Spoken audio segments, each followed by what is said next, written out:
वाल्मिक कराड आणि सुदर्शन घुलेला बीड तुरुंगात मारहाण झाल्याचा दावा। महादेव गित्ते आणि सहकाऱ्याकडनं मारहाण झाल्याची सुरेश धसांची माहिती देत दावा। मात्र मारहाणीचा दावा तुरुंग प्रशासनानं फेटाळला।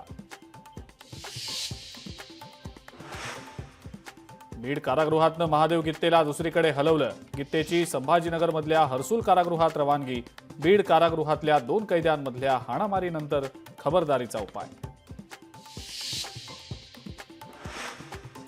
बीडच्या कारागृहात काहीही होऊ शकतं। आमदार सुरेश धस यांचं वक्तव्य।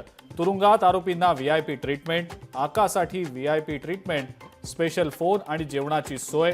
सुरेश धस यांचा दावा।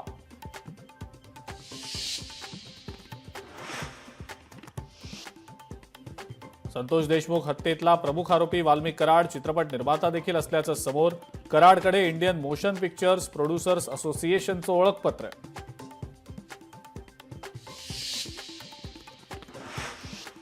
बीड मशीद जिलेटिन स्फोट प्रकरणाचा तपास एटीएसकडे। घटनास्थळी एटीएसच्या पथकाकडनं पाहणी।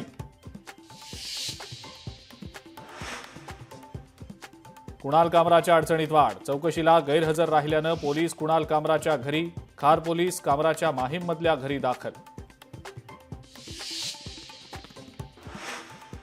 राज्य मंत्रिमंडळाची उद्या बैठक। मुख्यमंत्री फडणवीसांनी बोलावली बैठक। शेतकरी कर्जमाफी, लाडकी बहीण योजनेवर चर्चा होणार असल्याची माहिती।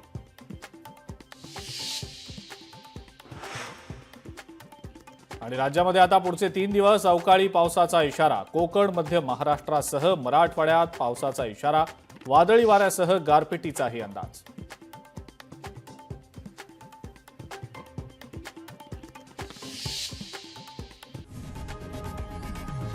लोकशाही मराठी ऐका, पहा, जागरूक रहा।